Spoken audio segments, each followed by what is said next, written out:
Bahujan Samaj party ने मजलिस इत्तेहादुल मुस्लिमीन पर निशाना साधते हुए कहा कि यूपी के अवाम जानते हैं कि ओवैसी की पार्टी किसके इशारे पर यूपी का चुनाव लड़ रही है। इलाहाबाद में मीडिया से बात करते हुए बीएसपी के सेक्रेटरी जनरल सतीश मिश्रा ने मजलिस इत्तेहादुल मुस्लिमीन के साथ किसी भी तरह के इत्तेहाद के इम्कान को मुस्तरद कर दिया। उन्होंने कहा कि बीएसपी अपने दम पर असेंबली का चुनाव लड़कर दिखाएगी। सतीश मिश्रा का कहना था कि इससे पहले भी बहुजन समाज पार्टी अपने दम पर चुनाव जीतकर यूपी में हुकूमत बना चुकी है। मिश्रा ने कहा कि छोटी सियासी पार्टियों के साथ इत्तेहाद के बाद बीएसपी के एजेंडे में शामिल नहीं है।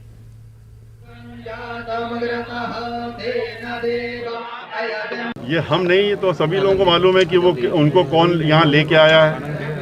आप जिनका नाम ले रहे हैं, जिस पार्टी का नाम ले रहे हैं, वो किसके वजह से यहाँ पर चुनाव लड़ रहे हैं, ये सबको मालूम है। और हम लोग चुनाव अपने दम पे लड़ेंगे। हम लोग किसी के साथ गठबंधन नहीं करेंगे, चाहे वो ओवैसी की पार्टी हो या किसी अन्य की पार्टी हो, हम लोग गठबंधन नहीं करेंगे। गाजीपुर बॉर्डर पर भारतीय किसान यूनियन के कौमी तर्जुमान राकेश टिकैत का कहना है कि वो 15 अगस्त को लाल किले पर नहीं, दिल्ली सरहद पर झंडा लहराएंगे। राकेश टिकैत ने न्यूज 18 से बात करते हुए कहा कि 5 सितंबर को महापंचायत है। उन्होंने कहा कि किसानों के मसाइल गांव-गांव तक पहुंचाना है। किसान नेता राकेश टिकैत हमारे साथ है। राकेश जी, लखनऊ का दौरा किया आपने हाल में ही? दौरा करा।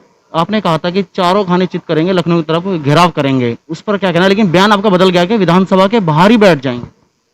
नहीं, ये नहीं कहा कि विधानसभा के बाहर बैठेंगे। हमें मतलब यही जगह मिल जाए, जैसे यहाँ पर बॉर्डर पे हमने जगह बना रखी। ये भी नहीं कहा। हमने ये कहा कि हमारे मसले हैं उत्तर प्रदेश के, उन मसलों का समाधान करो। हमको नहीं तो लखनऊ को भी दिल्ली बनाना पड़ेगा। हम बेंगलोर में गए तो वहां पे बात करी कि जो कर्नाटक सरकार है, किसानों के मसलों का समाधान करो, नहीं तो कर्नाटक को भी दिल्ली बनाना पड़ेगा।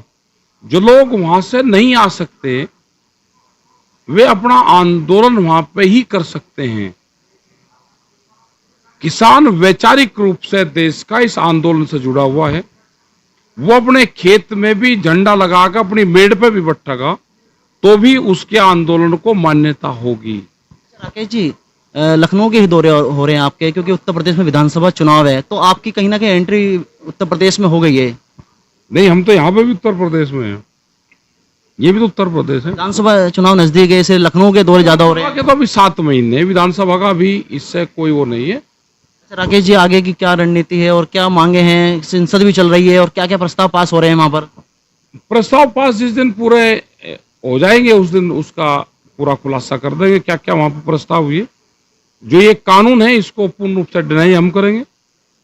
ये कानून किसान मानेगा नहीं, ये प्रस्ताव आएंगे और भी बहुत प्रस्ताव वहां से आएंगे। और जो हमारी डिमांड है, 3 काले कानून वापसी हो, एमएसपी पे गारंटी कानून बने, एक कमेटी बने जो दूसरे मसलों को कमेटी देखे। तो राकेश टिकैत बता रहे हैं कि जो भी संसद में प्रस्ताव पास हो रहे हैं वे सरकार को भेजे जाएंगे। साथ ही साथ उत्तर प्रदेश विधानसभा चुनाव में कहीं ना कहीं राकेश टिकैत की एंट्री हो गई है किसान यूनियन की, कहीं ना कहीं घमासान मचा ही रहेगा। Rohit Singh, news 18, Ghazipur border. UP में सहाफियों पर होने वाले पुरतशद्दुद हमलों और मकामी पुलिस की तरफ से मीडिया पर दबाव बनाए जाने के खिलाफ इलाहाबाद में सहाफियों ने एहतजाजी मुजाहरा किया। यूपी जर्नलिस्ट एसोसिएशन के ज़ेर एहतमाम होने वाले इस एहतजाजी मुजाहरे में प्रिंट और इलेक्ट्रॉनिक मीडिया से वाबस्ता अफराद ने शिरकत की। इस मौके पर सहाफियों ने रियासती हुकूमत से मीडिया कारकुनान की सिक्योरिटी का मुतालबा किया। सहाफियों का इल्जाम था कि इंतजामिया की तरफ से सहाफियों को हरासा करने की कोशिश की जा रही है। इनका कहना था कि इजहार राय की आज़ादी बुनियादी हुकूक में शामिल है, लिहाजा इसको हर हाल में कायम रखने की जरूरत है। एहतजाज कर रहे सहाफियों ने सदर जमहूरिया के नाम एक मेमोरेंडम भी इरसाल किया। ये अपने मनमाने तरीके से कार्य मीडिया से कराना चाहती है, जो मीडिया की स्वतंत्रता का हनन है, जो संविधान में मिले अधिकार हैं उसका हनन है। हम मीडिया कर्मी में बड़ा आक्रोश है कि हम सच को सच नहीं कह पा रहे हैं। उसी आक्रोश के तहत आज हम लोगों ने प्रयागराज के पत्थर गिरजाघर धरना स्थल पे हम लोगों ने खून से राष्ट्रपति को पत्र लिखा है और पत्र में मांग किया है कि जो संविधान में मिले मीडिया को अधिकार है उसकी रक्षा की जाए, उसका सुरक्षा की जाए। चूंकि यूपी सरकार लगातार आईटी के जरिए जो सच बोलने का प्रयास कर रहे हैं उसका जुबान बंद कराने का काम कर रही है, और यहाँ पर मुकदमा लिखवाने का काम कर रही है, डरवा रही है, धमका रही है। लेकिन हम आपको एक संदेश प्रदेश सरकार को देना चाहते हैं कि मीडिया कर्मी सच से पीछे हटेंगे नहीं, और हम साफ संदेश देना चाहते हैं कि न तो हम डरेंगे न झुकेंगे।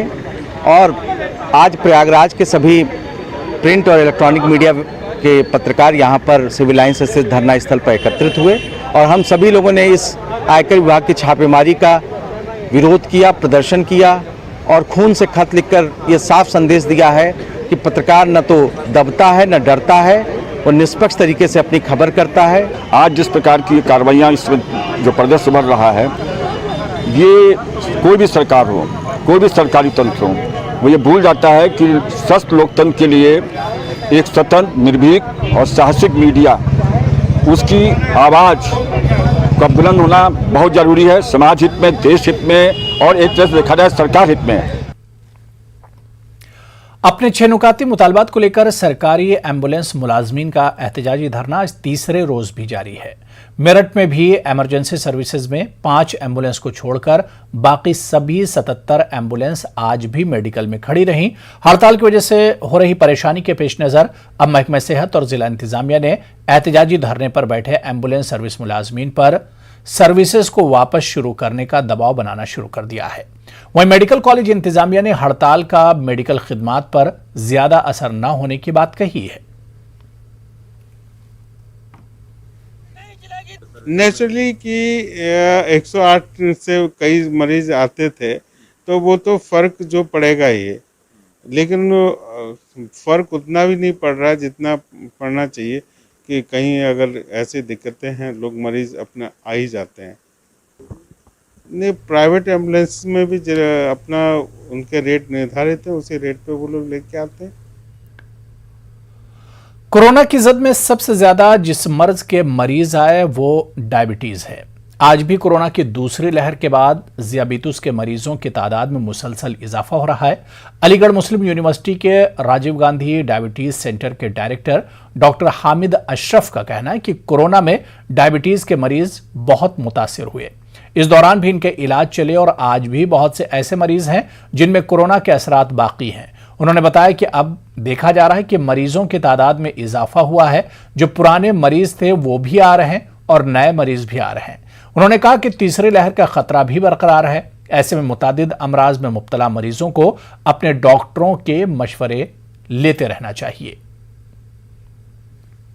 आफ्टर कोविड जो पेशेंट हमारे पास आ रहे हैं, एक तो पेशेंट जो पुराने पेंडिंग पेशेंट थे, रूटीन पेशेंट थे, वो नहीं दिखा पा रहे थे, ओपीडी बंद होने के, एक तो वो आ रहे हैं अब। लेकिन और कई सारे ऐसे पेशेंट्स हैं जिनको इस दौरान कोविड हो गया था, उसके बाद जो है उनको उस बीच में डायबिटीज़ बहुत ज़्यादा बढ़ गई थी, दवाइयाँ वगैरह चलने की वजह से उनको उस वक्त इंसुलिन वगैरह स्टार्ट किया था। अब वो अपने ट्रीटमेंट को दोबारा से जो है क्या कहेंगे ऑप्टिमाइज़ कराने के लिए हमारे पास आ रहे हैं। डायबिटीज़ वाले पेशेंट को हम ये सजेस्ट करेंगे ड्यूरिंग इस कोविड पैंडेमिक की पेशेंट्स को अपने डॉक्टर से रेगुलर कांटेक्ट में रहना चाहिए, अपनी दवाइयाँ मिस नहीं करनी चाहिए, एक हेल्दी डाइट लेना चाहिए, अगर पॉसिबल हो तो एक्सरसाइज भी करते रहना चाहिए ताकि उनका शुगर कंट्रोल रहे, और वैक्सीन्स बिल्कुल लगवाना चाहिए, ऑन प्रायोरिटी बेसिस लगवाना चाहिए, क्योंकि अगर शुगर अनकंट्रोल रहेगी और अगली बार अगर उनको कोविड हो जाता है तो ऐसे में जो है जो आउटकम्स हैं वो काफ़ी ख़राब हो जाते हैं अनकंट्रोल डायबिटीज़ में। डायबिटीज़ कंट्रोल रहेगी तो आउटकम जो है। मुल्क में कोरोना वबा की आमद के बाद हुए लॉकडाउन ने सभी के कारोबार मुतासिर किए, लेकिन सबसे ज्यादा जो मैदान मुतासिर हुआ वो तालीम का मैदान है।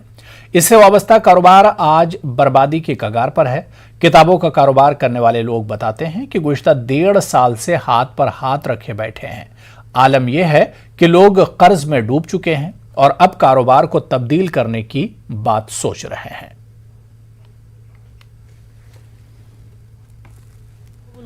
हम लोग बिल्कुल बैठे हुए हैं और 2 साल से हम तकरीबन एजुकेशन लाइन वाले सब कर्जदार हो चुके हैं और सब समझ लिए कि ज़मीन पर आ चुके हैं। कोई यहाँ सेल नहीं है, यहाँ कोई बिक्री नहीं है और ना एजुकेशन लाइन की इतना यहाँ पर क्रेज़ है।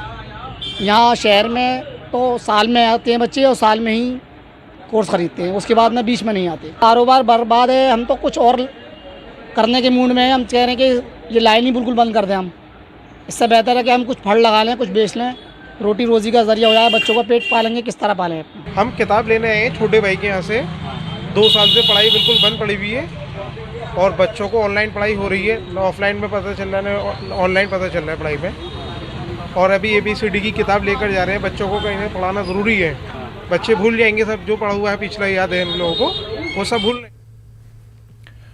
समाजवादी पार्टी के सीनियर लीडर और रुकने पार्लियामेंट मोहम्मद आजम खान की सेहतियाबी के लिए दुआइया जलसों का सिलसिला जारी है। मेरठ में समाजवादी पार्टी कारकुनान ने आजम खान की सेहतियाबी और जल्द घर वापसी के लिए दुआएं की।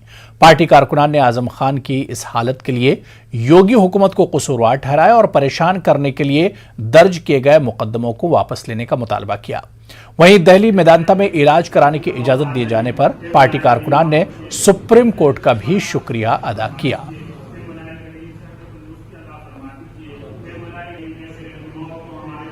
मैं मुबारकबाद देता हूं सुप्रीम कोर्ट को कि सुप्रीम कोर्ट ने एक आदेश जारी किया कि आजम साहब जो वर्तमान में सांसद हैं वो अपना इलाज दिल्ली के मेदांता हॉस्पिटल में करा सकते हैं अपने खर्चे पर, क्योंकि हमें उत्तर प्रदेश सरकार पर विश्वास नहीं है, भारतीय जनता पार्टी पर विश्वास नहीं है कि वो हमारे नेता के साथ कोई भी अनहोनी घटना कर सकती है। हम लोगों ने कल कुरान खानी की कि अल्लाह ताला आजम साहब और उनके परिवार की खैर वाक़फ़त रखे और उनको तंदुरुस्ती अता फरमाए। अलीगढ़ में हो रही बारिश ने अवामी जिंदगी को मफलूज बनाकर रख दिया है। सबसे ज्यादा मुतासरा इलाका शाहजमाल का है। इस इलाके के लोग खासी परेशानी में जिंदगी बसर कर रहे हैं। इस इलाके में शहर का सबसे कदीम और बड़ा कब्रिस्तान भी मौजूद है, जहां कब्रें पानी में डूबी हुई हैं। शाहजमाल कब्रिस्तान के सेक्रेटरी मोइन अहमद मोइनुद्दीन ने बताया कि कब्रिस्तान के 3 दरवाजे हैं और तीनों ही दरवाजों पर पुलिया बनाने के लिए इंतजामिया से मुतालबा किया गया है, लेकिन कोई सुनवाई नहीं हुई। उन्होंने दुख का इजहार करते हुए बताया कि ईद के मौके पर लोग अपने बुजुर्गों की कब्रों पर फातिहा पढ़ने आते हैं, लेकिन इस मर्तबा वो भी नहीं आ सके क्योंकि सारी कब्रें पानी में डूबी हुई थीं। अब 2 दिन से फिर हो रही बारिश ने इन हालात को मजीद बदतर बना दिया है। इस जानिब इंतजामिया को फौरी तवज्जो देने की जरूरत है।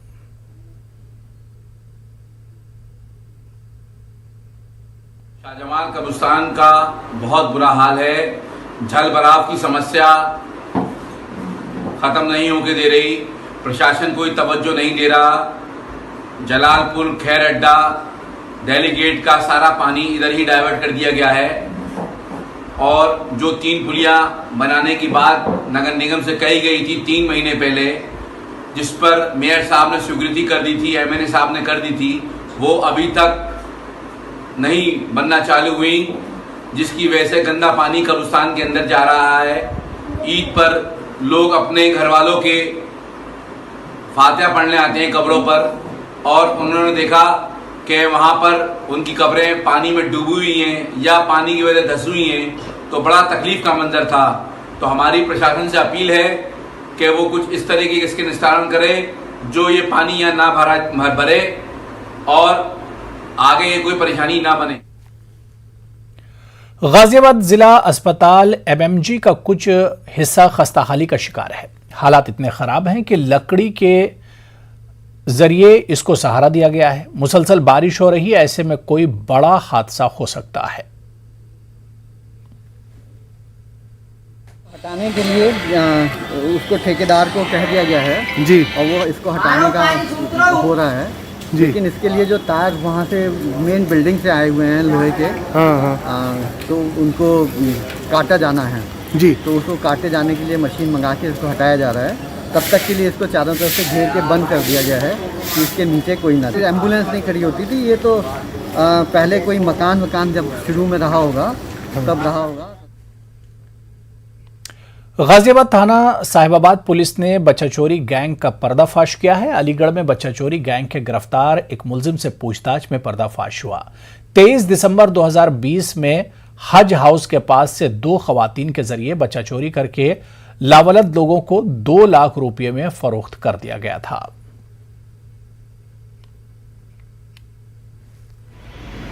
हमारे यहाँ पर एक बच्चा जो कि जिसका भी नाम आरव था, उसकी उम्र लगभग 1.5 वर्ष होगी।